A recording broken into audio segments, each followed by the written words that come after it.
Good afternoon, folks, or for some folks, it may still be morning.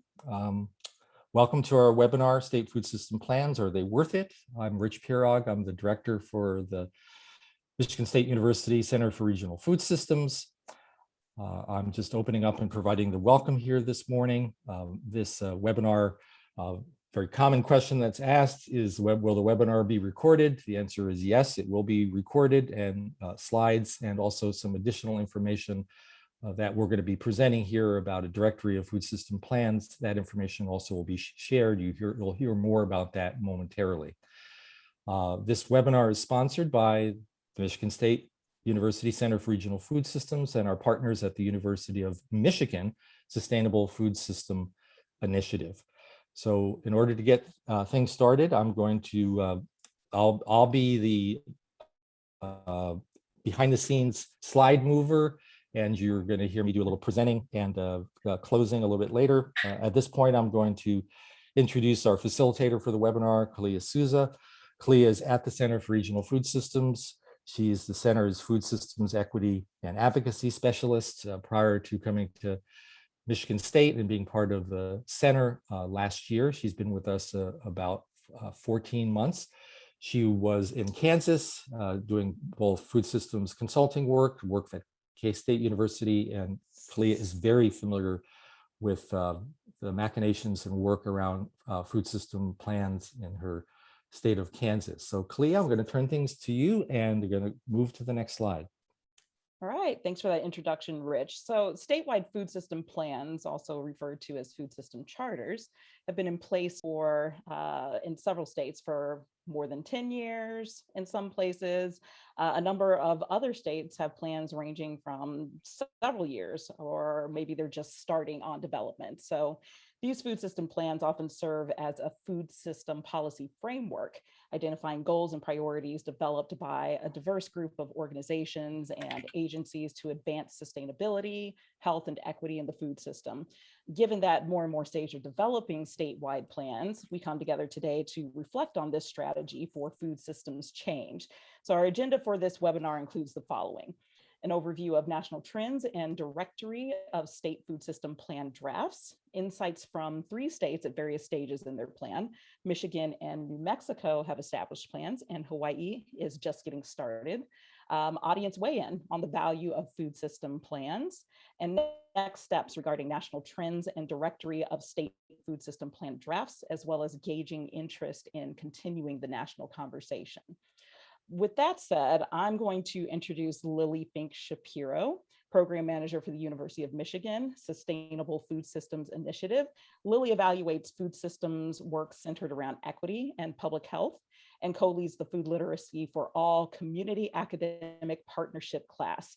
She uses her expertise to promote collaboration and innovative initiatives with over 60 interdisciplinary faculty across the campus who study and teach about food systems. Lily? Thanks so much, Kalia. Hi, everybody. All right, stretch your fingers.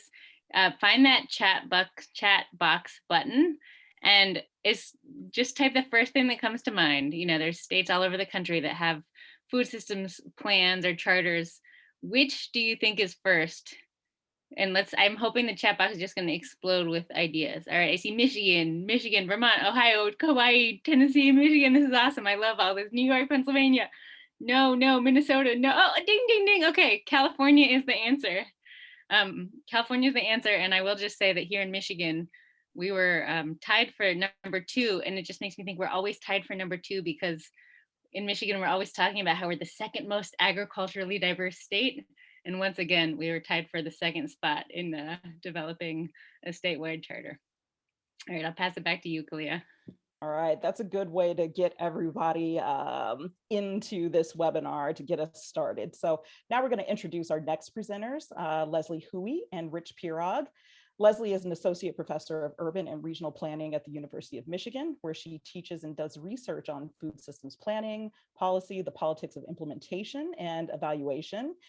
In addition to partnering with the Center for Regional Food Systems on program evaluation and papers related to the Michigan Good Food Charter, her other current projects focus on strategies to reduce carbon footprints of University of Michigan dining halls and policies to improve public nutrition through food environments in Bolivia. Rich has been director of the Center for Regional Food Systems since 2016. He came to the center in 2011, and prior to that was at the Leopold Center at Iowa State University, where he coordinated the 2011 Iowa Food and Farm Plan. So before Rich and Leslie get started, just want to let you all know that we won't be taking time for formal Q&A during this webinar, but we do encourage you all to put any specific questions you have for any of our discussants throughout this presentation in the Q&A box, and they'll interact with you there. So Leslie, I'll hand things over to you now. Thank you. Welcome, everybody. So a major impetus for this webinar was to share a directory that we developed in partnership with the Center for Regional Food Systems and an overview kind of national trends analysis that we did of all the different plans that we could collect. This partly came out of a national convening that the Center for Regional Food Systems hosted in 2019 that many of you might have attended, that was focused on statewide charters. And this is an effort for us to continue that conversation and to continue to find ways for practitioners to learn from one another and to connect. So next slide, I'm going to go over just the methods and what we looked at and what we didn't include. And then Rich will give you some high level findings of our quick analysis. So we completed this directory in March and April of this year. And so if some of you out there are thinking, the information isn't quite complete, if you've just started something, then it might not be on there yet. And we'll talk at the end about how so far we just have a draft. And in large part, we wanted to gather you all so that we could get more of your feedback and to update the directory further. This was primarily a desk review. So we collected documents that were publicly available and looked at websites.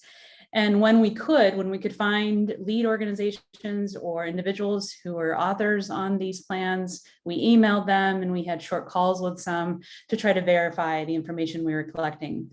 And then we did a quick snapshot of trends. We didn't do a deep dive analysis. And so we looked primarily, especially at those that were already developed, to see when they were launched and what their stage of development is. Some, as we mentioned, are in process. Some have already launched and have been in place for quite a while. Some are doing a charter or plan 2.0, meaning they're on to a second version that they're creating, like they are in Michigan. We looked at funding sources. We looked at backbone organizations, those that are leading these initiatives, and then the strategies that have been used to develop these plans.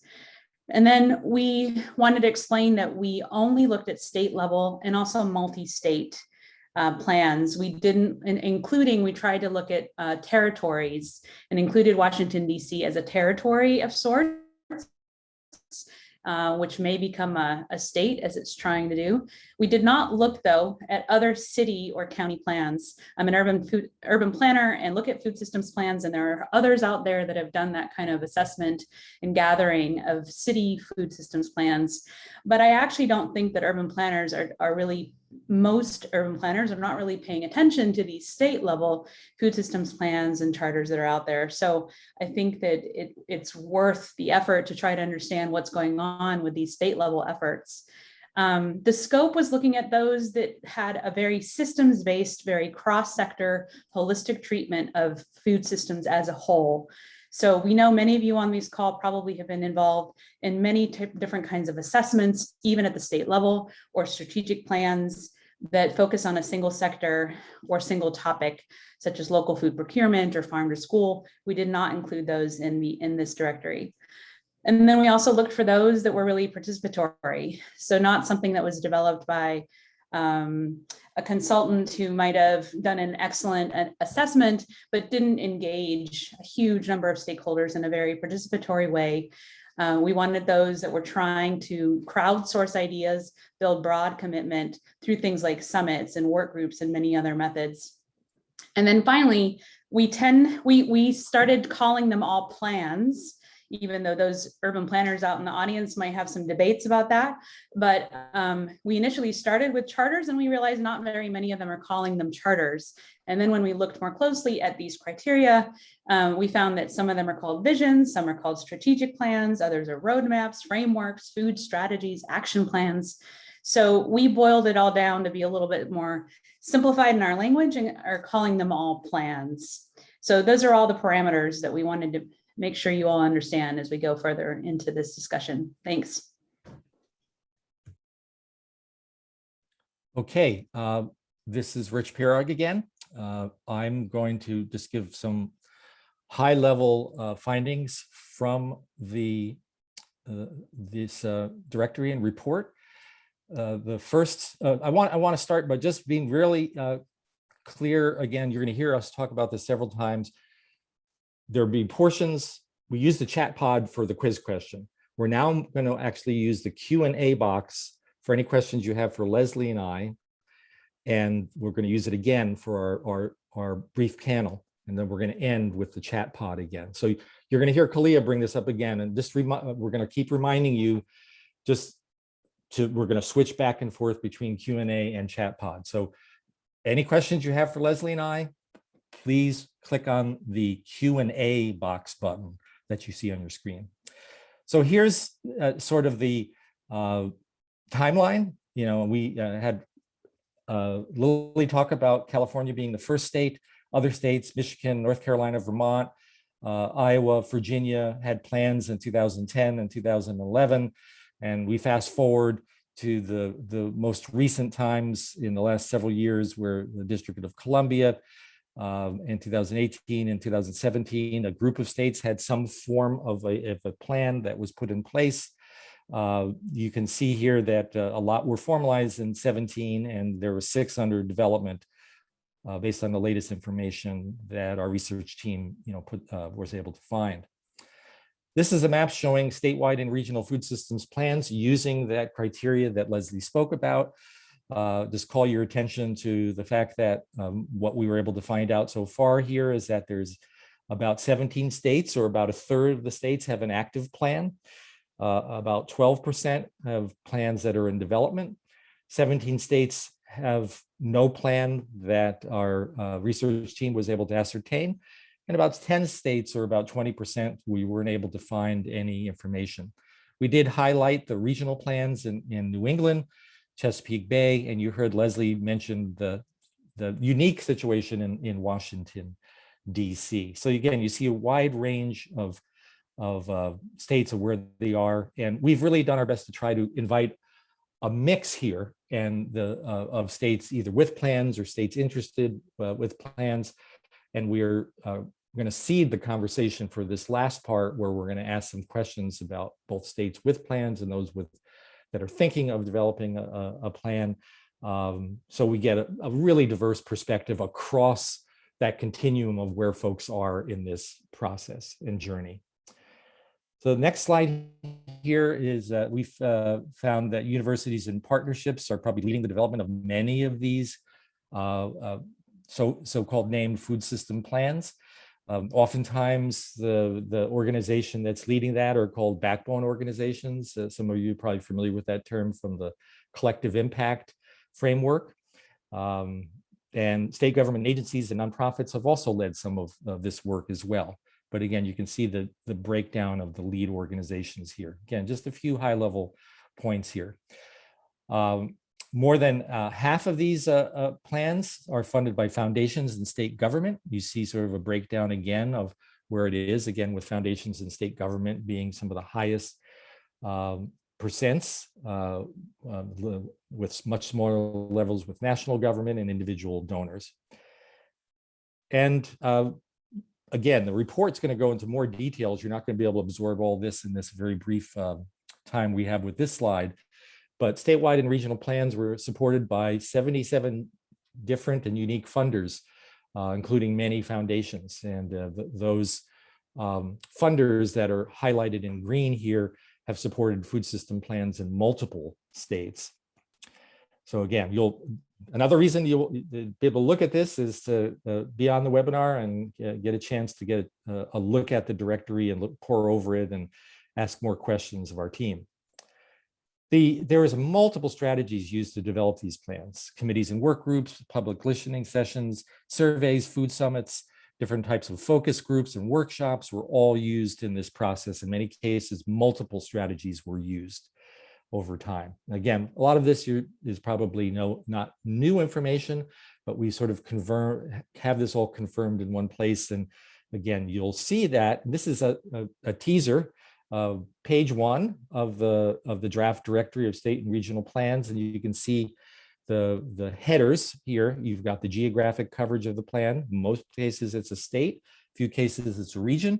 The name of the plan status, the year launched, the lead organizations, and the contact information that our research team was able to find. So that's a quick, and I mean quick, blaze through of the directory. Lots of other good stuff in that directory. Leslie will come back to talk about how you can give us some additional feedback on the directory document as we do the closing part of the webinar. I'm going to turn things back over to Kalia for our panel. All right, so now we're going to offer brief perspectives on food system plans from 3 states whose food system plans range from more than 10 years old to the beginning stages of development. And each discussant will make brief comments on the following within the context of where they're at on their plan. So motivations, key partnerships, challenges and lessons learned, equity considerations, and existing and or potential benefits. So just quick reminder to all of you, we're not going to take time for formal Q&A during this part of the webinar or any part of the webinar, but you do have the Q&A box that you can utilize to ask any questions of our discussants, and we'll be interacting with you there. So in terms of introductions, first of all, Lindsay Scalera is with Michigan State University Center for Regional Food Systems. She joined in 2018 as the Community Food Systems Collaboration Specialist and coordinates the center's work on the Michigan Good Food Charter. She brings experience with community organizing and policy advocacy to recent efforts to update the charter. Lindsay earned her master's degree in social foundations of education, specializing in eco-justice education from Eastern Michigan University. Teresa Cardenas is a native New Mexican and civic engagement and policy manager at New Mexico First, a civic engagement public policy institute in Albuquerque. She is the lead civic engagement and policy manager for the Resilience in New Mexico Agriculture Strategic Plan. Ms. Cardenas has a bachelor's degree from the University of New Mexico and a master's degree in sustainability from Arizona State University. And then finally, we have Albie Miles, Assistant Professor of Sustainable Community Food Systems at the University of Hawaii, West Oahu. His natural science research explores the relationship between farming system biodiversity and the provisioning of ecosystem services to and from agriculture. His social science research explores the socioeconomic and political obstacles to achieving ecologically sustainable and socially just food and farming systems.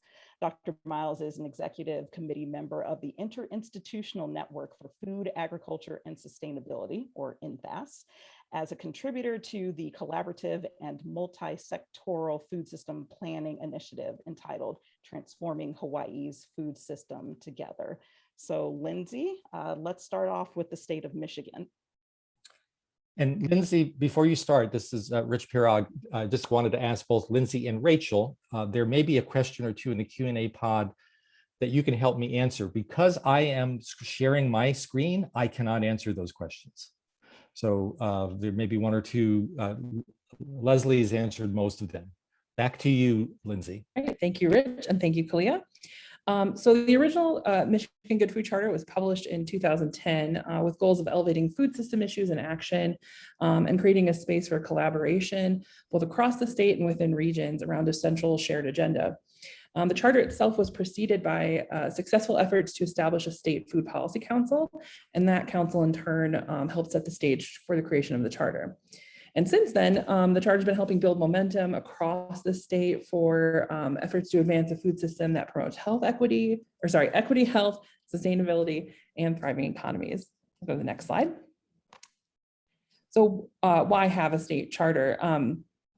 We've been using the charter to explore and amplify ideas, identifying common ground and connecting systems across organizations and sectors, organizing collective action and shared measurement, as well as informing policymakers of statewide and local priorities. We hope to continue to do that. The goal is to get things done together. Next slide, please. So who's involved? The Center for Regional Food Systems at Michigan State University serves as the backbone organization for the Michigan Good Food Charter. But what makes all of this work is what we like to call our strong collaboration infrastructure. So there's a long list of organizations and partners, but generally there are a number of statewide food and farm networks and organizations involved, funding and investment partners, state agencies and government bodies, as well as regional and community-based organizations that do this work on the ground. And so what we've learned, and what was especially true or clear during the pandemic, is that by kind of connecting these regional and statewide efforts and cross-sector partnerships, the years of building trust through these interconnected networks that we have, and this sort of common agenda, we're able to increase our capacity to both respond to needs as well as seek new opportunities and changes. Go to the next slide. Thank you. So important in all of this is considering equity. And we look at that in a couple different ways. So we look at that, in the lens of diversity in food systems, everything from, biological diversity, from cultural foodways, as well as the diversity of scale and ownership. There's also very important to this whole process is the ongoing process of working to address racial equity or achieve racial equity or overcome racism, which is both an end goal and a process. And that requires sort of, listening, learning, lots of collaboration and co-leadership. More recently, we've been looking at frameworks around health equity and food sovereignty. And so with health equity, kind of seeking to both eliminate those disparities and making sure everyone is able to be as healthy as possible. And I'm just noting here that racial equity is intertwined in health equity, but it's not the same thing. And then looking at food sovereignty, which kind of at its heart is about, supporting individual and communities to have agency to make decisions about the food system. And so we're seeking to transform systems to kind of embody these principles. Next slide. So some lessons learned and challenges that we have. Really at the heart of all this, like I've mentioned before, authentic, meaningful partnerships and collaboration are how we do things. So it just remains true. Another lesson and challenge kind of moving forward, going from the sort of champions, like individuals who help make things go within their respective spaces, to embedded systems change. So easier said than done. And then especially as moving forward, continuing to kind of create these intentional spaces for voices to be heard and participatory democratic processes to take place as we identify what we want to work on together and what's possible. So we can go to the next slide. So I want to give you a few examples. So yeah, we've been working to cultivate that collaboration infrastructure, but through a lot of different networks and programs and policy change. We've been growing or building the demand for farm to institution, growing supply chain, increasing the capacity for good food advocacy within the state, and supporting food and farm businesses to get started and scale up as is appropriate. And I want to just draw your attention to one specific thing. We'll go to the next slide. Back in 2010, an idea was published in our charter to have a 10 cents a meal style program. We can flash forward to this week with our governor signing into law an increase in funding for what is now a statewide program that helps schools buy locally grown fresh produce. And so that funding has now increased from 2 million to 5 million. So that is my time. I'll take questions in the Q&A.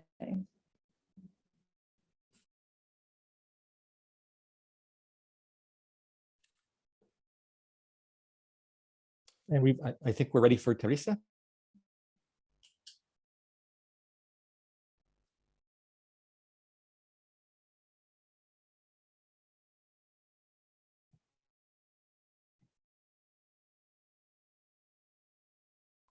Oh, sorry, I was muted.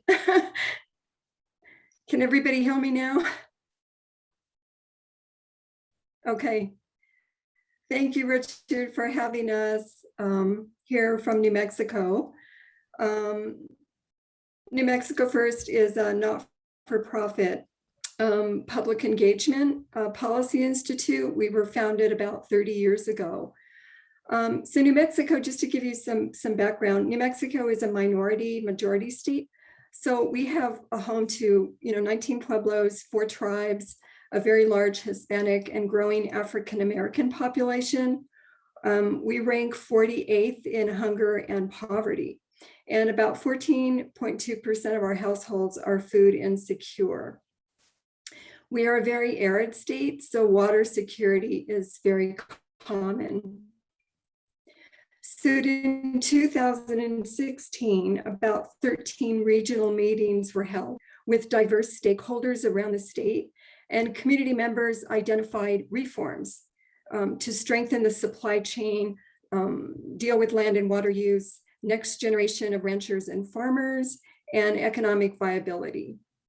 And our key partners, New Mexico State University played a big role in this. Thornburg Foundation has been an ongoing supporter in the beginning and during the implementation time. The Department of Ag, and then we had some smaller organizations like the W.K. Kellogg Foundation, McCune Charitable Foundation, and the Santa Fe Community Foundation. Next slide, please. So what motivated the plan?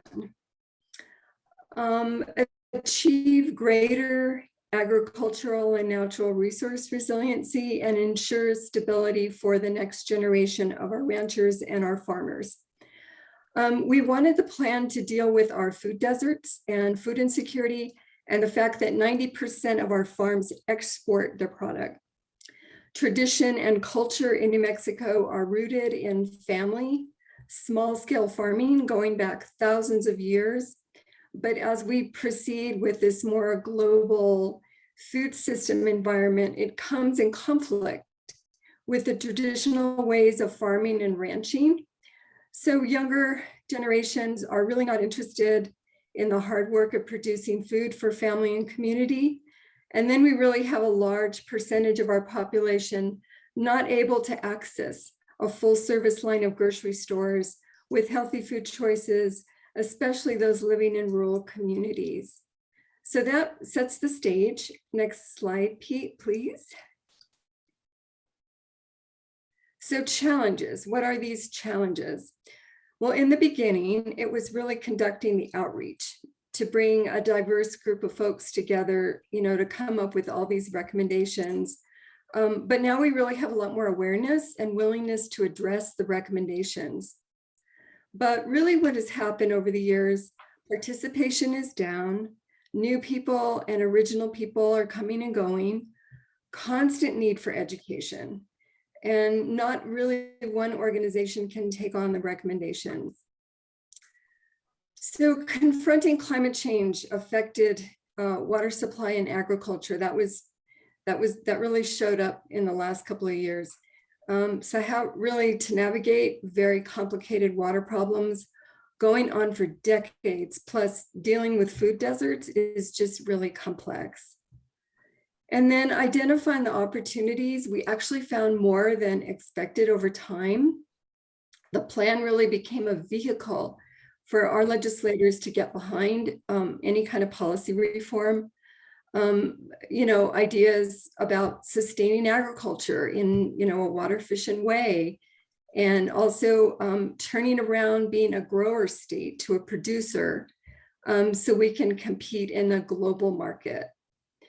Educators, our universities can advocate for policy, but with continued state funding, they can support in a very important function that is to educate and to testify and conduct research, publish, build ag resources, and advance our plan. Also important is continued collaboration with foundations and the plan members on initiatives that either come from the plan recommendations, or you can actually create new initiatives, such as our governor's recent Food and Farm and Hunger Initiative, to lead a strategic plan process to identify priority areas for state investment in food, hunger, and farming initiatives. And then a couple of lessons learned is that just accept the fact that the plan is really a long process.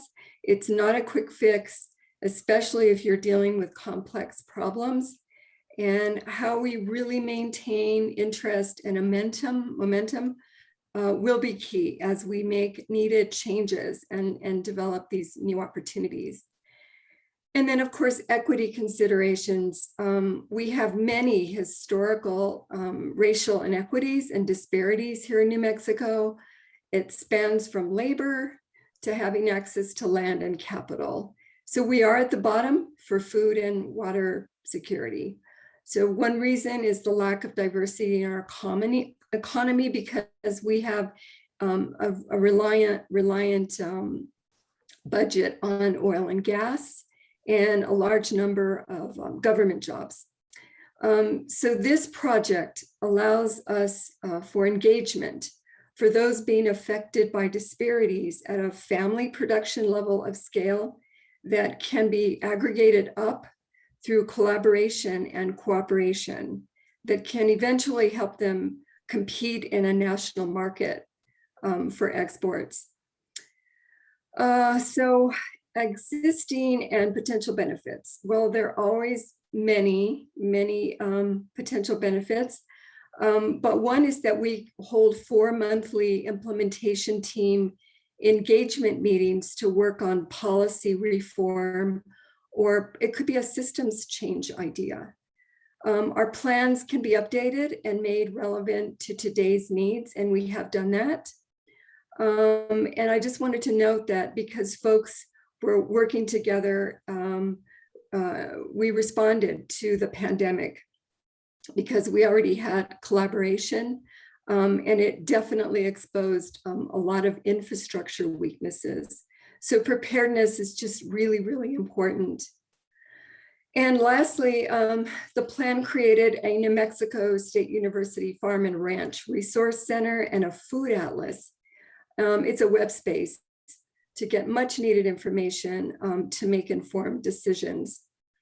I would like to close in saying that without the big 3 essential C's, consensus building, capacity building, and collaboration, the plan would not have come together. And with continued support and partners, it will have a current and future potential to reform ag in New Mexico while sustaining longstanding traditions and culture.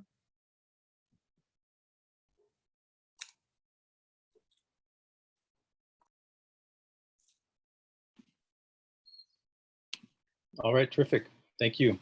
I'll be Miles, University of Hawaii. What I want to do is I'm going to cover in broad detail some of the elements of our food system transformation initiative called Transforming Hawaii's Food System Together. I threw into the chat a link to our project website, which provides some additional details so that you can review that at your leisure. But first, I just want to say thanks for creating opportunity for these different regional food system change initiatives to come together. I think it's a really important dialogue, and I invite the idea of forming a longer term community of practice where we can have these dialogues and learn from one another.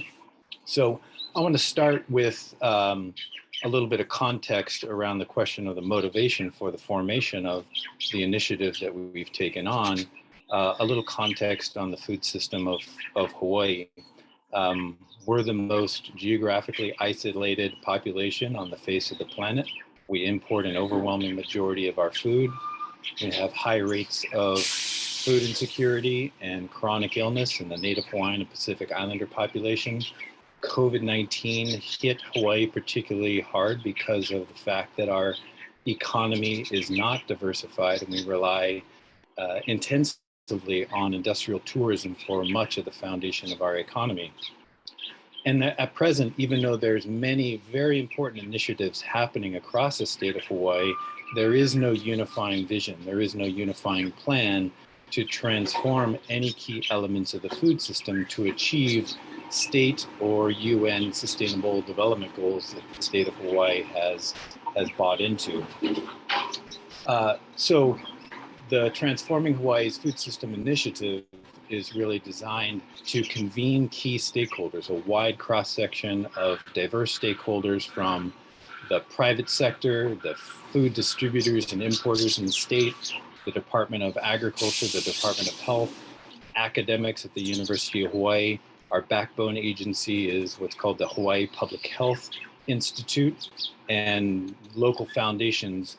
The intention is to pull all these people together into a dialogue, conduct some applied research, and then translate some of our findings and integrate and cooperate with other regional initiatives on food and agriculture in Hawaii, crafting what we're calling a food system resilience and equity strategy for the state of Hawaii, and an integrated state food policy framework that will guide elements of the food system toward achieving some of our local and international sustainable development goals. So the partnerships are really diverse. The initiative at present is really grassroots in its orientation. This is not a state mandate, and we're building toward articulation with some of our key state agencies. In terms of challenges, I'll just mention, obviously enough, I think coordination of a very diverse stakeholder group, it can be challenging. Articulation of these ideas are kind of findings from the applied research that we've done and the policy recommendations that will come out of it. Getting traction, getting the key state agencies to buy in and begin implementing some of these recommendations are, of course, going to be a significant political task. And I think obviously enough for every food system change initiative, transforming key elements of a food system that involves climate change adaptation and mitigation, social equity, and long-term ecological sustainability goes against the dominant economic pressures that our food system faces that are generating all these ecological and social externalities. So coming up with creative ways to overcome some of those important structural barriers is key.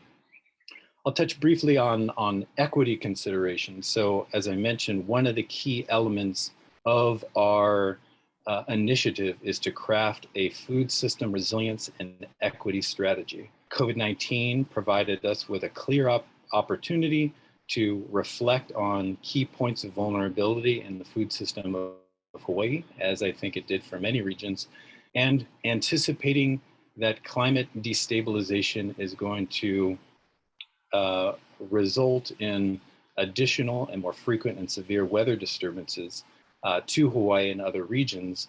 And that poses a significant risk to Hawaii in particular because of our overwhelming food import dependence.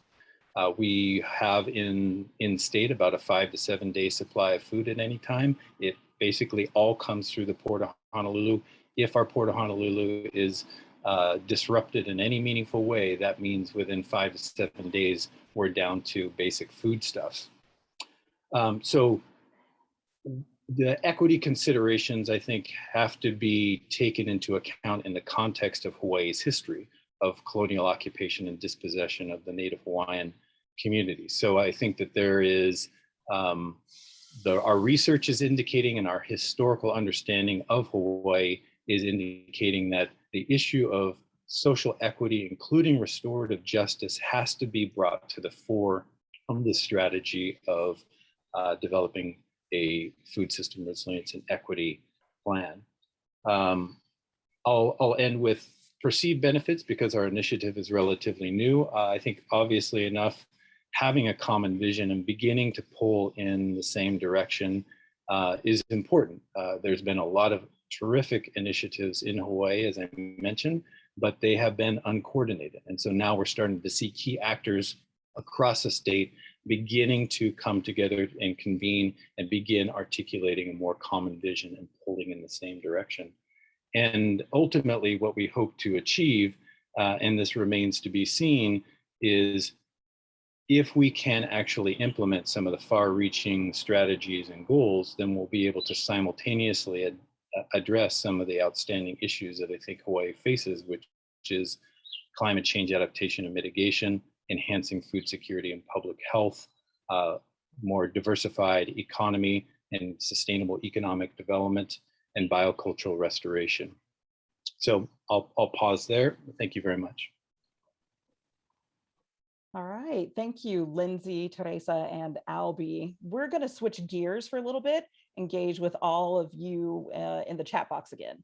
We're going to have two separate sets of questions for you. So first, we're going to ask participants in those states who have had a plan in place for more than a year to weigh in.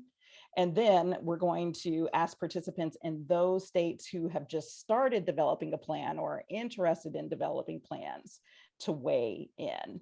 Okay, so let's get to the next slide.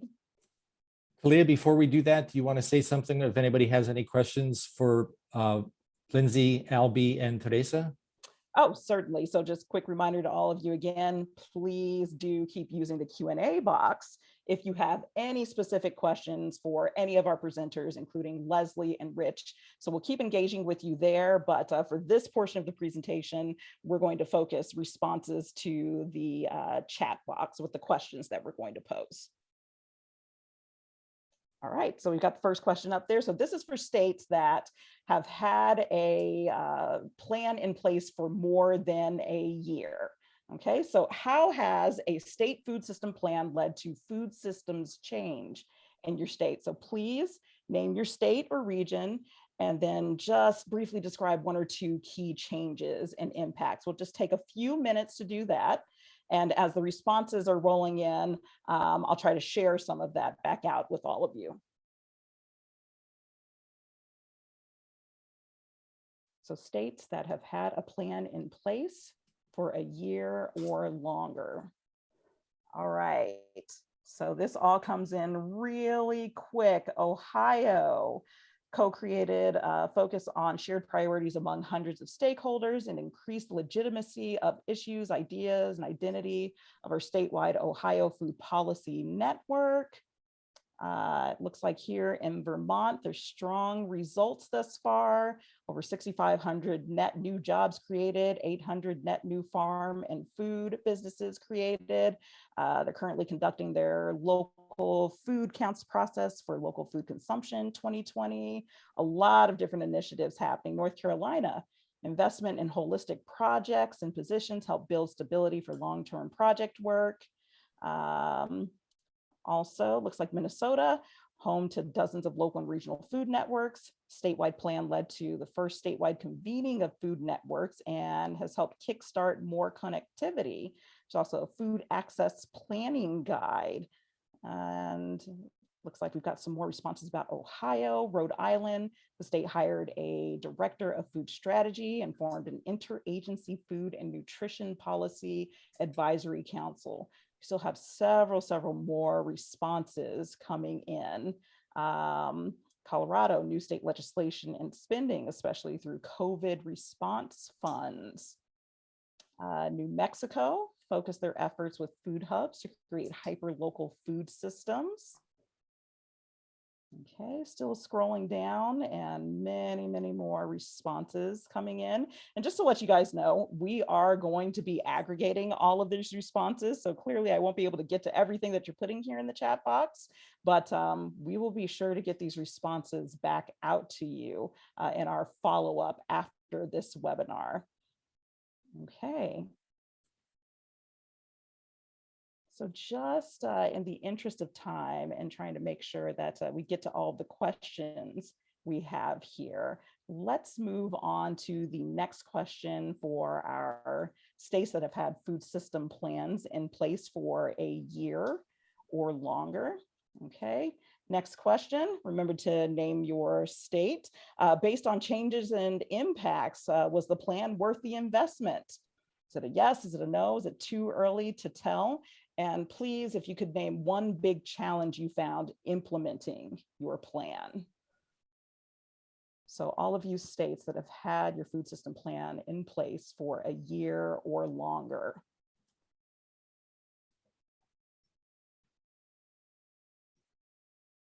And then just make sure as you're putting your responses here in the chat box that you share your response with attendees and panelists so that everyone can see your reply.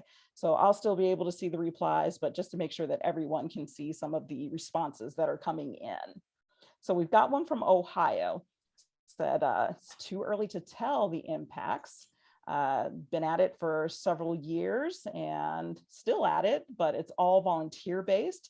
And they're challenged by a lack of capacity that funding or a backbone organization might provide.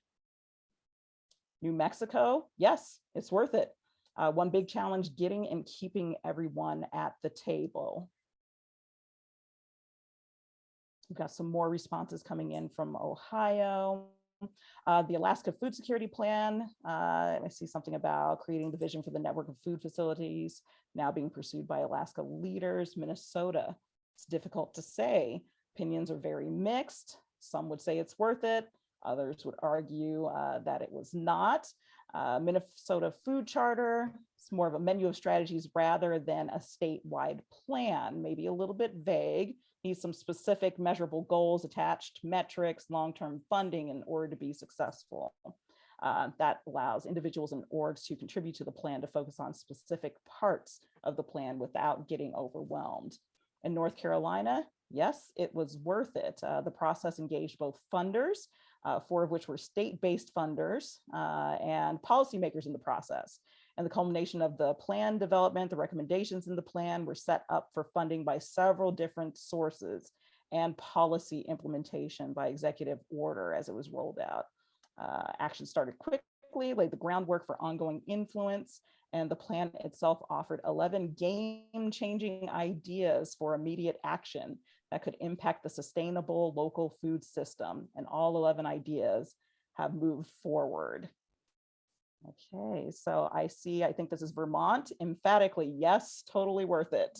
And the process of developing a state, sub-state, or local level food system plan, in some cases, more important than the product. So process over product at times. Few other points, they found it's better to have a non-government state entity own the planning process, or so to speak, with governmental support and involvement. All right, many, many more responses here that we weren't able to get to. Thank you for all of your participation here. And again, in the interest of time, we want to make sure that we get to our next set of questions focusing on states who are in very beginning stages of the development of their food systems plan or are considering developing their food systems plan.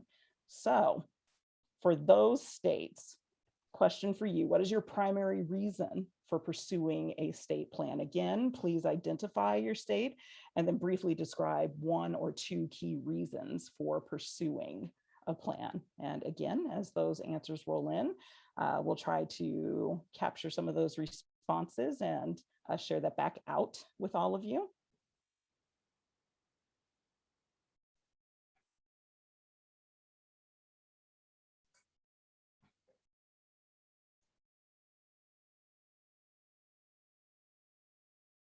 Okay. All of our states just in beginning stages, 1 or 2 key reasons for pursuing a plan. So here we've got Indiana, bringing people to the table, creating shared language and promoting equity and inclusion across geographies, organizations, and sectors. In Tennessee, they're developing a farm to school team to develop a plan in providing more assistance to farmers and connections with schools to connect more local products to schools. Arizona, coordinating policy efforts and building connections and cohesion across different regions across the state. North Dakota, maximize impact and resources. Hawaii, to convene key state and community actors. And I've got a little bit of jumping happening here. Hawaii, to convene key state and community actors to address multiple issues simultaneously: food security, public health, climate change, resilience, bicultural restoration, economic development. Iowa, again, embarking on a state food plan, not just the renewal of the 2011 local food and farm plan, needing a widely owned consensus on how to grow a food system based on equity, fairness, and land stewardship that can solve for a pattern of community health and economic prosperity for urban and rural communities. In Alaska, they're in the process of gathering all that exists regionally to help inform a statewide action plan, also setting up regional working nodes to do regional assessment, food system mapping, needs, barriers, and what exists. Okay. Thank you all for those responses.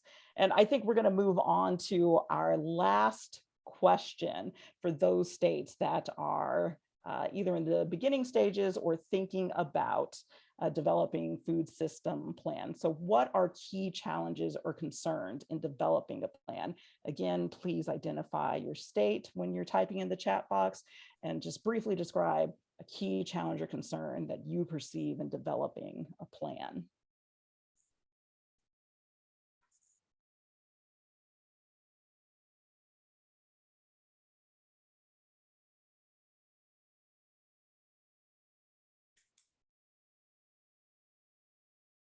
Okay, we've got Oregon here again.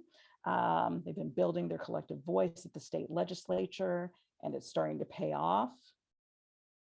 It looks like in Tennessee, creating a diverse, equitable stakeholder group that will address key policy needs to advance farm to school initiatives. Hawaii's got a lack of engagement from state government leadership. We've got Arizona with a lack of funding, intentional and authentic integration of tribal voices. Here, Oregon, again, the pandemic and climate change have put additional strain on the emotional, physical, and financial capacity needed to build trust, provide resources, and support leadership from communities most impacted by inequities in the current food system. And Hawaii, coordinating everyone who wants to be involved, true community engagement. New Jersey, the funding, backbone organization, support and buy-in and engagement from lawmakers and state agencies. In Indiana, barriers to understanding the benefits of a food plan or charter, differences in food system values and goals, lack of statewide functionality in the food system. In Kansas, unifying, coordinating stakeholders, their efforts and current initiatives. Connecticut, they have a grants program that they were just awarded to schools and communities, many grants to increase farm to school. The key challenge is outreach to grassroots organizations and making sure communities that should have this grant are in the know about it and apply. North Dakota, a lack of state agency leadership, low population impact can be seen as reduced need, low numbers of specialty crops, and focus on big ag. Hopefully, all of you out there, several of the points that have been brought up among your peers are resonating with you. And to Albie's point a little bit earlier, perhaps there's opportunities to create communities of practice around this. A lot of you may be in the same place in terms of your development, experiencing some of the same challenges and perhaps even some of the same successes. We'll just share one more here. The state of Vermont also created the Working Lands Enterprise Fund to provide grant funds to businesses and business assistance service providers to provide state implementation funds on the ground. So certainly a lot of ideas that may be coming out of the chance to engage in an environment like this here on this webinar to take back to some of the work that's happening within your state. So thank you everyone for your responses here in the chat box.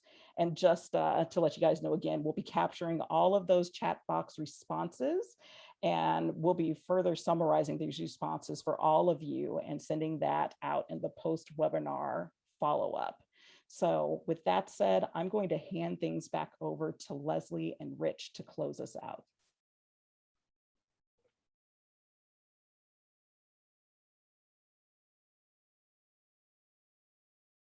Everyone, thank you, Kalia, for facilitating that really interesting chat session. Really fascinating. I'm going to need time to go back through and read everything that everyone wrote. And I'm sorry if we couldn't get through and actually say everything that everyone is writing. But it's going to be, what we'll try to do is try to pull all that together, see if any of that we can maybe potentially add a little bit into the directory. So to wrap things up, we want to let you know that early next week, we'll be gathering any edits and corrections you've immediately told us about and putting that into the draft directory, but then sharing that with you. And we hope that you'll take a closer look at that and get us your corrections, your additions, over the next couple 2 to 3 weeks. And also we'll be sending you the webinar recording and the slides. As we said, we did this mostly as a desk review. And so it's really valuable to get all of your eyes on this directory and to get more of the information from those of you that have been directly involved. So please look out for that next week. Okay, thank you, Leslie. And I do want to just share for folks, because first of all, because I'm sharing my screen, I actually had the disadvantage. I didn't see all of these comments coming in. I'm just hearing Leslie like I'm listening to, I'm sorry, Kalia, like I'm listening to the radio back in the 1920s and hearing all these comments come in. So it was an auditory experience for me. But we did our due diligence to try to help make that happen. We contacted about 15 states ahead of time, the states that both have had plans for a number of years and states that are just interested in developing the plans. And we shared these questions with them ahead. And what's exciting is we got those states to name things here during the chat pod, but there was a number of other states that did as well. So again, rich information that the due diligence, I think, really paid off for us to have all that together. So just wanted to share that Lindsay and I, we do have a grant proposal from the Center for Regional Food Systems, some of our partners in the North Central states that are particularly interested in sort of looking at it from that charter framework, states like Indiana and Iowa, but also Minnesota, Wisconsin, and Kansas have signed on. And we hope, regardless if we get the funding or not, to do more in sort of a upper Midwest learning community about what we're learning about state food system charters, or what we could still learn from each other and from these other states that are doing such tremendous work. I think that's was fun about this chat pod exercise, is that there's so much happening, and it's all, we've got to take time to digest all that. I'm going to stop sharing, and we're going to end with a poll question, if I can find the poll question. Right. Yeah, we're going to launch this, and this will be our end. We want to just say, before I launch this poll question, to repeat what Leslie shared, we're going to get a draft of a link. Everybody that was registered or attended is going to get a link to the recording of today, a summary of the information that was in the chat pod with all those great answers, some of the slides we used, and as well as this poll question that we have at the end here. So I'm going to launch this question. So what's your level of interest in continuing a national conversation about the value of a state food system plan? We're not making any promises here. We're just asking you, were you jazzed by all this? Should we do another webinar that sort of takes this another step further? Was this as dull as dishwater? How did you feel about today?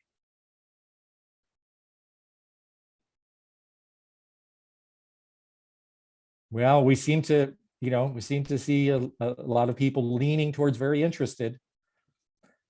I'm going to just wait a few more seconds. We're still right at 4 o'clock.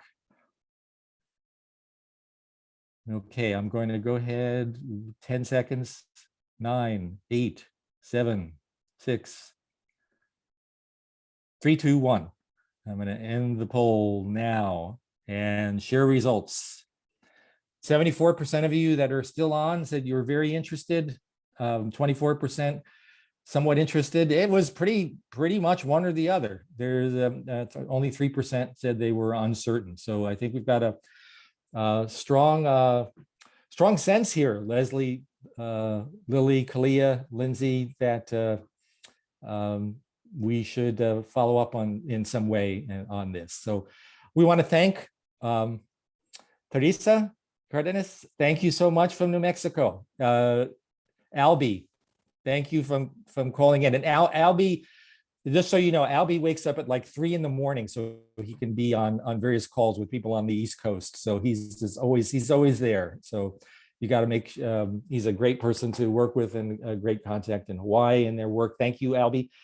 Thank you, Lindsay. Thank you, Lily and Leslie, for your work. And last but certainly not least, Kalia, Kalia was on vacation. She came back just a day and a half ago, and she facilitated this just masterfully. So thank you, Kalia. Thank you all for participating with us today. You can contact the center, and for the information we're going to send out, you can contact us again about the directory and anything about this webinar. Peace and health to all of you. And we're going to stop recording, and we're going to close out the webinar.